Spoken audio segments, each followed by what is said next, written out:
तो कैसे हैं आप सब लोग? मैं अभिषेक फ्रॉम प्रोग्रामिंग वर्ल्ड। तो फ्रेंड्स, आज अपन न्यूटन फॉरवर्ड इंटरपोलेशन मेथड के बारे में बात करने वाले हैं। अरे भाई, किसके बारे में बात करने वाले हैं? Newton forward interpolation method. क्या होता है न्यूटन फॉरवर्ड इंटरपोलेशन मेथड? पूरा बेसिक से लेके एडवांस तक सीखेंगे। ठीक है, तो चलिए without wasting of time start करते हैं। तो न्यूटन फॉरवर्ड इंटरपोलेशन मेथड का पहली बात तो फॉर्मूला क्या है, तो ये फॉर्मूला समझते हैं अपन। तो देखिए, इसका फॉर्मूला है yp इक्वल टू में y नॉट। देखो, yp इक्वल टू में y नॉट प्लस में p del y naught plus में p p minus 1 del square y naught upon में 2 फैक्टोरियल प्लस में p p minus 1 p minus 2 del cube y naught upon में 3 factorial plus में p p minus 1 p minus 2 and p minus 3 del की power 4 y note upon में 4 factorial plus डेस डेस डेस। यानी कि देखो, Newton forward interpolation method का क्या formula होता है? y naught yp equal to में y naught plus p del y naught plus p p minus 1 del square y naught और डिवाइडेड बाय 2 फैक्टोरियल। ऐसे करते करते ये फॉर्मूला चलते जाता है, डिपेंडिंग ऑन क्वेश्चन कि आपका फॉर्मूला कितना बड़ा जा रहा है। ठीक है, अरे आया कि नहीं आया समझ में? कोई बात नहीं, बस 5 मिनट रुक जाओ, पूरा समझ में आएगा। इसको अपन एक क्वेश्चन से समझते हैं, इस फॉर्मूले को क्वेश्चन से बहुत अच्छे से समझ में आएगा। रिकॉर्ड हो रहा है अच्छे से? बढ़िया रिकॉर्ड हो रहा है। चलिए, तो इसको एक क्वेश्चन से समझते हैं। एक मिनट, रिकॉर्ड हो रहा है, ठीक है। तो चलिए इसको एक क्वेश्चन समझते हैं। एक क्वेश्चन दिया मुझे, ठीक है। Using Newton's forward interpolation formula find the value of 1.6। 1.6 की वैल्यू निकालनी है। देखो, कभी उसने फॉर्मूला नहीं दिया, मतलब ऐसा नहीं बोला कि using Newton forward interpolation method. उन्हें डायरेक्टली बोल दिया कि यूजिंग न्यूटन इंटरपोलेशन मेथड से आपको इसको सॉल्व करना है। तो आप कैसे पहचानोगे कि इसमें न्यूटन फॉरवर्ड इंटरपोलेशन मेथड लगेगा या न्यूटन बैकवर्ड लगेगा? देखो, जब भी इस तरीके के क्वेश्चन आते हैं कि भाई न्यूटन फॉर्मूला लगाना है, आपको न्यूटन इंटरपोलेशन मेथड लगानी है, अब न्यूटन बैकवर्ड लगानी है या फॉरवर्ड लगानी है। यहाँ पर दो मेथड होती है। कितनी मेथड होती है? दो मेथड। एक होती है फॉरवर्ड मेथड और एक होती है बैकवर्ड मेथड। अब आपको कौन सी मेथड लगानी है कैसे पता चलेगा, है ना? यहाँ पर क्वेश्चन में तो लिखा है, लेकिन सपोज क्वेश्चन में नहीं लिखा होता तो क्या करते? तो कभी क्वेश्चन में लिखा होता है कि न्यूटन इंटरपोलेशन मेथड से इसको सोल्व करो, तो अब क्या करना है? तो देखो, सबसे पहले आपको क्वेश्चन में कुछ दे या ना दे, एक पॉइंट दिया रहेगा जिसपे आपको ये फॉर्मूला अप्लाई करना है। जैसे लाइक यहाँ पर एक पॉइंट दिया है कि 1.6 पे आपको वैल्यू निकालनी है। ठीक है, हर बार हर क्वेश्चन में आपको एक पॉइंट पे कोई ना कोई वैल्यू निकालनी रहेगी। जैसे कि यहाँ पर 1.6 दिया है, ठीक है, किसी में 2.7 देंगे। यानी कि जब भी क्वेश्चन मिलेगा आपको, तो एक पॉइंट मिलेगा जिसपे आपको आंसर निकालना है। आया समझ में? अब चेक करना है कि वो पॉइंट किसके बीच में लाई करता है। मतलब जैसे कि यहाँ पर न्यूटन फॉरवर्ड इंटरपोलेशन मेथड लग कैसे रही है, कौन से, मतलब किसके बेसिस पे आप लगा दो। तो फॉर एग्जांपल इसने क्या बोला है? Using Newton forward interpolation formula find the value 1.6, यानी कि 1.6 पे वैल्यू निकालनी है। तो ऐसे आपको पॉइंट दिया रहेगा कि इस पॉइंट पे आपको वैल्यू फाइंड करनी है। आया समझ में? मतलब फॉरवर्ड दिया है या बैकवर्ड दिया, भले ही नहीं दिया, उसने बोला हो कि न्यूटन मेथड के थ्रू इसको सोल्व करो, लेकिन वो आपको एक पॉइंट देगा, इस पॉइंट पे सोल्व करना है। अब उस पॉइंट से पता चलेगा कि यहाँ पर फॉरवर्ड फॉर्मूला लगेगा या बैकवर्ड लगेगा। ठीक है, तो मेरी बात सुनो, ये जो 1.6 है, ये पहली बार किसके बीच में लाई कर रहा है? तो 1.6 ना 1.4 और 1.8 के बीच में लाई कर रहा है। मेरी बात सुनना कि ये जो 1.6 है, ये 1.6 किसके बीच में लाई कर रहा है? तो 1.6, 1.4 और 1.8 के बीच में लाई कर रहा है। अरे आया कि नहीं आया समझ में? तो मेरी बात सुनना, कभी आपका जो, ध्यान देना, कभी आपका जो पॉइंट है, कभी वो स्टार्टिंग के दो में लाई करे तो भी यहाँ पर न्यूटन फॉरवर्ड फॉर्मूला लगेगा, या फिर इन दो में लाई करे तो भी यहाँ पर न्यूटन फॉरवर्ड फॉर्मूला लगेगा, या फिर अब मेरी बात सुना, स्टार्टिंग के दो में लाई करे तो भी न्यूटन फॉरवर्ड फॉर्मूला है, या फिर इन दोनों में लाई करे तो भी न्यूटन फॉरवर्ड फॉर्मूला है, आपका जो पॉइंट है। ठीक है, लेकिन आपका जो पॉइंट है वो लास्ट की दो के बीच में लाई करे तो यहाँ पर न्यूटन बैकवर्ड फॉर्मूला लगेगा। न्यूटन बैकवर्ड फॉर्मूला लगने की एक ही कंडीशन होती है कि आपका जो पॉइंट दिया गया पॉइंट वो लास्ट के दो पॉइंट के बीच में लाई करेगा, यानी कि लास्ट की दो वैल्यू के बीच में लाई करे। आया समझ में? जैसे कि यहाँ पर कैसे कह सकते हो न्यूटन फॉरवर्ड फॉर्मूला लग रहा है, क्योंकि आपका जो पॉइंट है वो 1.6 है और 1.6 किसके बीच में लाई कर रहा है, तो 1.6, 1.4 और 1.8 के बीच में लाई कर रहा है, और 1.4 और 1.8 इन दोनों के बीच में आ रहा है, यानी कि लास्ट की दो वैल्यू नहीं है। कभी आपकी जो दी गया पॉइंट है वो दिया हुआ पॉइंट इन दोनों के बीच में लाई करता है, यानी कि लास्ट की दो वैल्यू के बीच में लाई करता है, तो वहां पर न्यूटन बैकवर्ड फॉर्मूला लगता है। यहाँ पर न्यूटन फॉरवर्ड फॉर्मूला क्यों लग रहा है, क्योंकि आपका जो पॉइंट है वो मिडिल की दो वैल्यूज के बीच में लाई कर रहा है, ठीक है। कभी स्टार्टिंग की दो के बीच में भी लाई करता तो भी न्यूटन फॉरवर्ड फॉर्मूला लगता। आया समझ में? तो न्यूटन बैकवर्ड फॉर्मूला की कंडीशन समझ में है कि कभी लास्ट की दो के बीच में लाई करे तो वहां पर न्यूटन बैकवर्ड फॉर्मूला लगेगा। आया समझ में इतना? चलिए बात क्लियर है। अब इसको सोल्व कैसे करेंगे, तो इसको सोल्व करने का एक तरीका है, जो तरीका अपन सीखते हैं, ठीक है। आराम से दो क्वेश्चन करेंगे, पहले क्वेश्चन में पूरा तरीका बताऊंगा, दूसरे क्वेश्चन में डायरेक्टली सोल्व करेंगे, ठीक है। तो without wasting of time start करते हैं। रिकॉर्ड हो रहा है अच्छे से? चलिए ठीक है, ध्यान देना। तो इसको मैं थोड़ा सा ऊपर कर देता हूँ, ठीक है। अब मैं क्या करूंगा, देखो एक्स और वाई, यहाँ पर दो कॉलम बना लेता हूँ मैं, एक एक्स नाम का कॉलम बना लिया, एक वाई नाम का कॉलम बना लिया, ठीक है। यहाँ पर मैं एक्स की वैल्यू लिख देता हूँ, अच्छा थोड़ी गैप में लिखना, जैसे कि 1 लिखा, फिर 1.4 थोड़ा सा गैप में लिख दिया मैंने, ठीक है। उसके बाद 1.8 थोड़ा सा गैप में लिख दिया। एक मिनट रुक जाओ, इसको हटा देता हूँ मैं, इसको पहले छोटा कर देता हूँ मैं। अरे रुक जाओ, क्या हो गया इसको, ये छोटा क्यों नहीं हो रहा है भाई?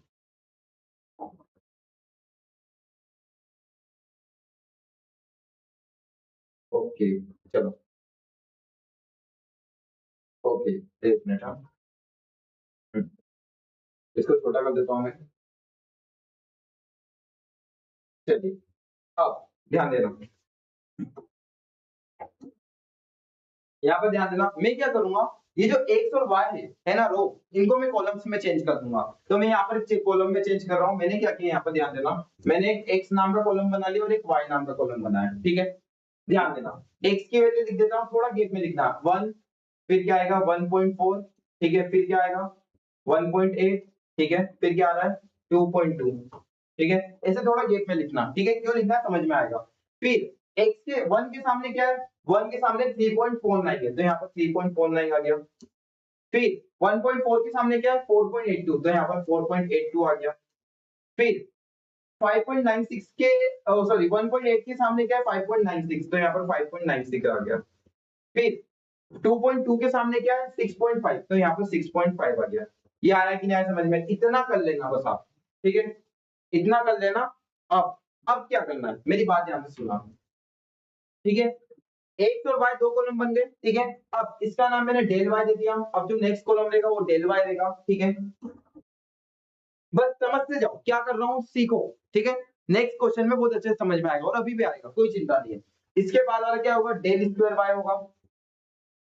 इसके बाद वाला क्या होगा, डेल क्यूब वाई होगा। कब तक करना है ऐसा, del square y del cube y, कब तक करना है ऐसा, जब तक सारी वैल्यू खत्म ना हो जाए, जब तक सारी वैल्यू खत्म नहीं हो जाती, जब तक आपको ऐसा करते जाना है, ठीक है। आया समझ में? अब अब क्या करना है, मेरी बात सुनो ध्यान से, अब क्या करना है। अब मेरी बात सुनना, अपन यहाँ पर y के बेसिस पे बात कर रहे हैं, del y del square y del cube y, अरे y के बेसिस पे बात कर रहे हैं ना, तो मेरी बात सुनना, एक मिनट, हाँ। हाँ, ये वैल्यू और ये वैल्यू का सब्ट्रैक्शन करना है, यानी कि 4.82 माइनस 3.49, ठीक है, कितना होता है। तो आपको क्या करना है, जो y की कॉलम है, जो y वाला कॉलम है, ठीक है, उसकी सेकेंड वैल्यू और फर्स्ट वैल्यू का सब्ट्रैक्शन करना है, ठीक है। क्या करना है, ताकि आपको डेल y मिल जाएगा, क्या मिलेगा डेल y, ठीक है। डेल y कैसे मिलता है, सेकेंड वैल्यू का सब्ट्रैक्शन किया फर्स्ट वैल्यू के साथ। अरे आया कि नहीं आया समझ में? डेल y कैसे मिलेगा, सेकेंड वैल्यू का सब्ट्रैक्शन किया फर्स्ट वैल्यू के साथ। ये चीज क्लियर है, अटक तो नहीं रहा है? ठीक है, चलिए तो करके देखते हैं, एक मिनट, हाँ ऑनलाइन, एक मिनट। चलिए, चलिए अब मेरी बात सुनिए, वो थोड़ा रिकॉर्डिंग प्रॉब्लम आ रही थी, तो क्या करना है देखो, सेकेंड वैल्यू का सब्ट्रैक्शन करना है फर्स्ट वैल्यू के साथ, क्लियर है, रिकॉर्डिंग हो रहा है, ठीक है। तो सेकेंड वैल्यू का सब्ट्रैक्शन करेंगे फर्स्ट वैल्यू के साथ, तो आपको डेल वाई मिलेगा, तो करके देखते हैं, मैं यहाँ पर करके देखता हूँ। 4.82 माइनस 3.49 कितना आ रहा है भाई, 1.33, तो यहाँ पर मैं क्या लिख देता हूँ 1.33 आ रहा है, ठीक है। अब वैसे ही यहाँ पर भी सेम करना है आपको, यहाँ पर क्या करोगे, इन दोनों का सब्ट्रैक्शन कर दोगे, यानी कि 5.96 का सब्ट्रैक्शन किया, 5.96 माइनस 4.82 कितना आ रहा है, तो देखो 5.96 माइनस 4.82 कितना आया भाई, तो 1.14 आया, तो 1.14 आया।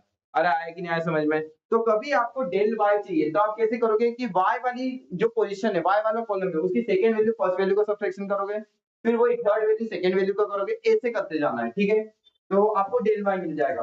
तो वैसे यहाँ पर भी ऐसे करेंगे, 6.5 माइनस 5.96, ठीक है। तो मैं करके देखता हूँ, 6.5 माइनस 5.96, ठीक है। तो ये क्या हो गया, 0.54।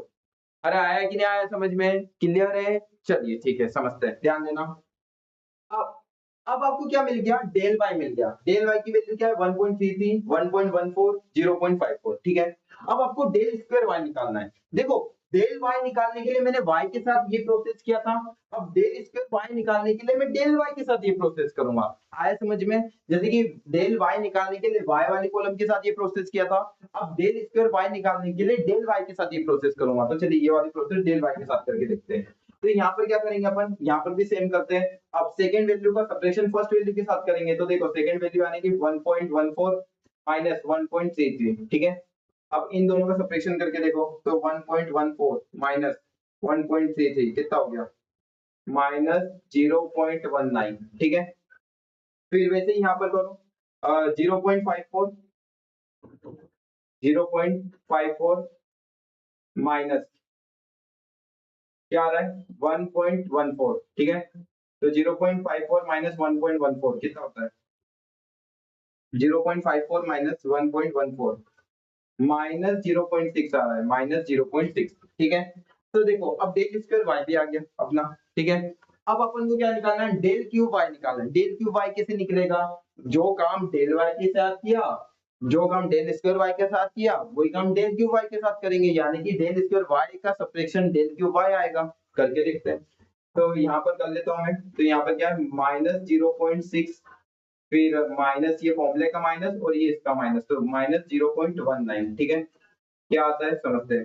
तो माइनस 0.6 प्लस 0.19 कितना हो गया, माइनस 0.41। अब मेरी बात सुनो, यहाँ पर अब एक ही वैल्यू निकली है ना, मतलब एक ही वैल्यू बची है ना। तो अब डेल की पावर 4y निकल ही नहीं पाएगा, क्योंकि डेल की पावर 4y कैसे निकालोगे, यहाँ पर तो एक ही वैल्यू निकली है, और डेल डेल की पावर 4y निकालना तो एटलीस्ट 2 वैल्यू चाहिए, तो इसको यहीं पे स्टॉप कर देंगे अपन, ठीक है।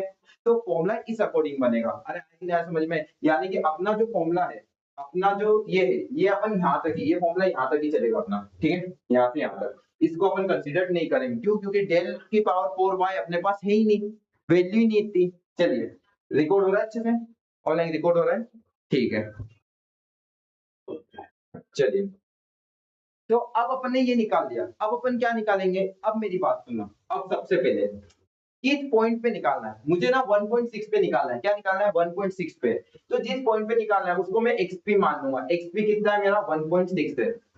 मेरा जो xp है वो क्या है, xp मेरा 1.6 है, यानी कि जिस पॉइंट पे आपको वैल्यू फाइंड करनी है उसको आप क्या मान लोगे, xp मान लोगे। क्या मान लोगे, xp। आया समझ में, जिस पॉइंट पे आपको वैल्यू फाइंड करनी रहती है उसको आप क्या मानोगे, xp मानोगे, ठीक है। आ गया समझ में। अब मेरी बात सुनना, इसको मैंने xp मान लिया, ठीक है। अब मुझे क्या निकालना है, अब मुझे h निकालना है। क्या निकालना है, h, ठीक है। मेरी बात सुनना, ये जो 1.6 है ना, ये 1.6 कौन से कॉलम में लाई कर रहा है, तो 1.6 ना x वाले कॉलम में मिल रहा है। देखो जो 1.6 है वो कौन से कॉलम में मिल रहा है, मुझे x वाले कॉलम में मिल रहा है। अरे आया कि नहीं आया समझ में, जो 1.6 है वो मुझे कौन से कॉलम में मिला, तो वो मुझे मिला x वाले कॉलम में। आया समझ में। तो x वाले कॉलम की ना कोई भी दो वैल्यू, फॉर एग्जांपल मैंने ये वाली दो वैल्यू ली, तो मुझे x वाले कॉलम में मिला, तो अब मैं h निकालूंगा। h कैसे निकलेगा, भाई मेरा जो पॉइंट है वो कौन से कॉलम में लाई कर रहा है, मेरा पॉइंट इस वाले कॉलम में लाई कर रहा है, ठीक है, x वाले कॉलम में। तो x वाले कॉलम की सेकंड वैल्यू का सब्ट्रैक्शन करूंगा फर्स्ट वैल्यू के साथ, जिससे मुझे मेरा h मिल जाएगा। x वाले कॉलम की जिस, जो मेरा जो पॉइंट है, जो मेरा पॉइंट है वो जिस कॉलम में मिल रहा है उसकी सेकंड वैल्यू का सब्ट्रैक्शन करेंगे फर्स्ट वैल्यू के साथ। जो मेरा जिस पे फाइंड करना है, जो पॉइंट है जिस कॉलम में मिला उसकी सेकेंड वैल्यू का सब्ट्रैक्शन करेंगे फर्स्ट वैल्यू के साथ। आया समझ में? तो जिससे मुझे मेरा एच मिल जाएगा। तो मेरा एच क्या हुआ? मेरा एच हुआ 0.4, 1.4 माइनस 1। ठीक है, तो क्या हुआ? 0.4 हुआ। मैं वापिस बता रहा हूँ, रिकॉर्ड हो रहा है अच्छे से? ठीक है, तो मेरी बात सुनना, जिस पॉइंट पे फॉर एग्जांपल जिस कॉलम में मेरा पॉइंट लाई कर रहा है उसकी सेकंड वैल्यू का सब्ट्रैक्शन कर दो फर्स्ट वैल्यू के साथ, तो जिससे मुझे मेरा क्या मिल जाएगा? एच मिल जाएगा। क्या मिल जाएगा? एच। ठीक है, अब मेरी बात सुनना, ठीक है, ये चीज याद रखना, मेरी बात सुनना, मैं आपको बता रहा हूँ। चलो ध्यान दो, जो फर्स्ट कॉलम है, फर्स्ट कॉलम की फर्स्ट वैल्यू को अपन क्या मानेंगे? एक्स नोट मानेंगे। क्या मानेंगे? X note. रिकॉर्ड हो रहा है? रिकॉर्ड में दिख रहा है? हाँ। फर्स्ट कॉलम की फर्स्ट वैल्यू को मैं क्या मानूंगा? एक्स नोट मानूंगा। क्या मानूंगा? X note. तो इसको क्या, कभी ये एक्स नोट है तो ये क्या हो गया? वाई नोट हो जाएगा। क्या हो जाएगा? Y naught. ठीक है, ये क्या हो जाएगा भाई? ये हो जाएगा डेल वाई नोट। फिर ये क्या हो गया? ये हो गया डेल स्क्वायर वाई नोट। ठीक है, और ये क्या हो गया? ये हो गया डेल क्यूब वाई नॉट। आया समझ में? Del cube y naught. तो मेरी बात सुनाओ, मैं फर्स्ट वैल्यू को एक्स नोट मानूंगा। दूसरी वैल्यू क्या है? देखो ये एक्स वाला कॉलम है इसलिए इसकी फर्स्ट वैल्यू एक्स नोट हो गई। ये वाई वाला कॉलम है तो इसकी फर्स्ट वैल्यू वाई नोट हो गया। ठीक है, तो ये वाई नोट है तो ये क्या हो गया? Del y naught. ये क्या हो गया? डेल स्क्वायर वाई नोट, क्योंकि देखो ना डेल स्क्वायर में चल रहा है, ये डेल क्यूब है तो ये डेल क्यूब वाई नोट हो गया। आया समझ में? अब मेरी बात सुना, मैं अपने एक्स नोट की वैल्यू लिख लेता हूँ। एक्स नोट,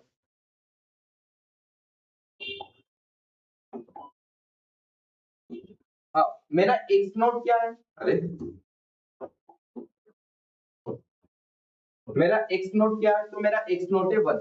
अरे भाई मेरा एक्स नोट क्या है? 1 है। ठीक है, आया कि नहीं आया समझ में? ये मेरा एक्स नोट आ गया। एक मिनट, वाई नोट सही आया क्या? वाई नोट की वैल्यू एक बार मैं चेक कर रहा हूँ, वाई नोट सही आया क्या अपना? सही है।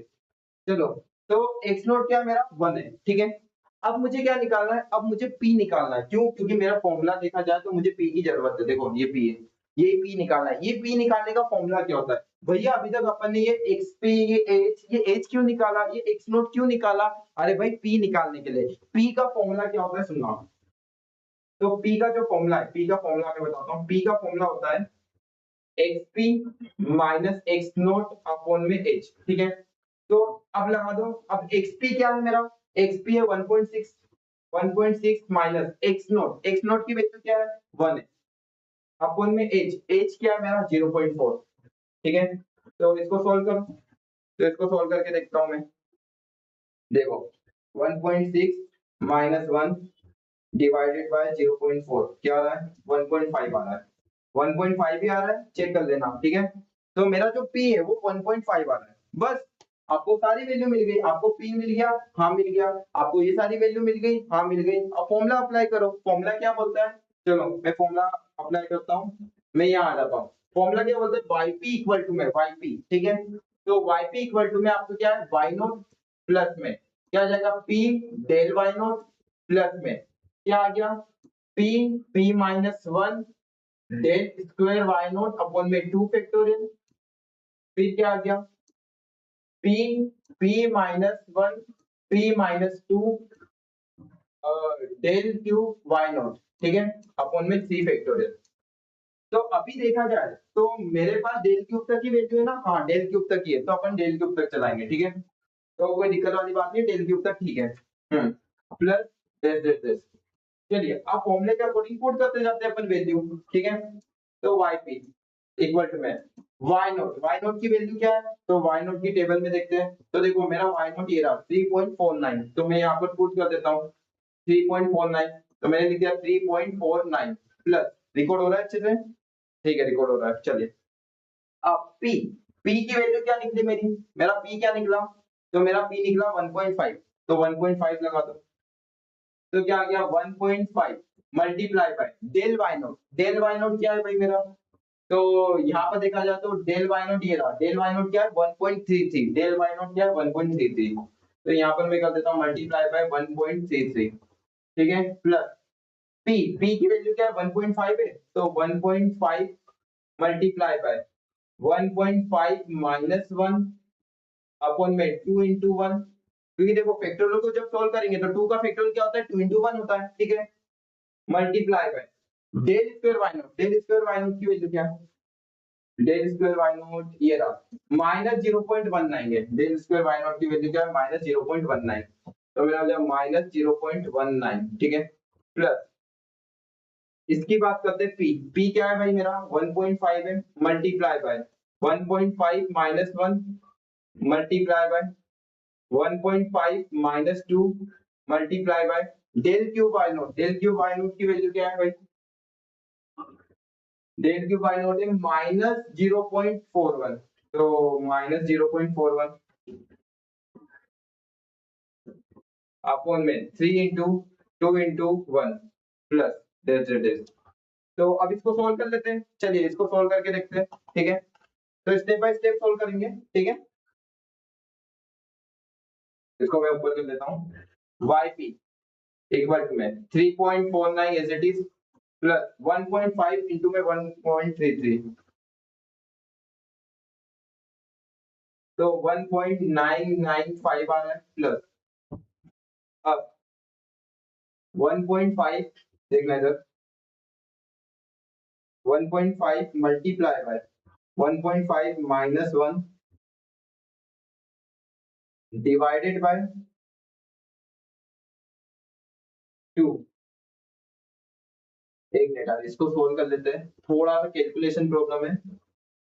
तो ये 1 हो गया ना, 1.5 माइनस 1 1, तो 0.5 1.5 माइनस 1 0.5, तो 1.5 multiply bye 0.5 multiply by minus 0.19, तो कितना आ रहा है, इसको हटा देता हूँ, ये कितना आ रहा है minus 0.1425 divided by 1425 divided by 2, ठीक है, प्लस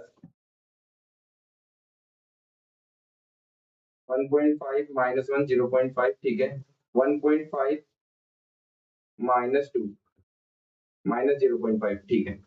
तो 1.5 इंटू में 0.5 multiply by minus 0.5 multiply by minus 0.41, तो ये प्लस का आ रहा है 0.15375 डिवाइडेड बाय 6, ठीक है, ये आ गया। अब बाकी से सोल्व करते हैं yp इक्वल टू में, इनको सोल्व कर लेते हैं चलिए। तो 3.49 प्लस 1.995 अब तो 0.1425 डिवाइडेड बाय 2, तो ये आ रहा है माइनस 0.07125, ठीक है, प्लस 0.15375 डिवाइडेड बाय 6, तो ये आ रहा है 0.025625, ठीक है। कभी इसको पर्टिकुलर में सॉल्व करूं तो 3.49 प्लस 1.995 माइनस 0.07125 प्लस 0.025625, ठीक है। तो ये आ रहा है आपका जो आंसर है वो yp इक्वल टू में 5.439375 आ रहा है, तो ये आपका फाइनल आंसर है, ठीक है। ये कैलकुलेशन है, कैलकुलेशन खुद सॉल्व कर सकते हो, इंजीनियरिंग में एक्सपर्ट है, तो ये कैलकुलेशन तभी मैंने सॉल्व करके दी है। तो ये आपका फर्स्ट लेक्चर था, ठीक है, आई होप आपको ये पूरा समझ में आया होगा।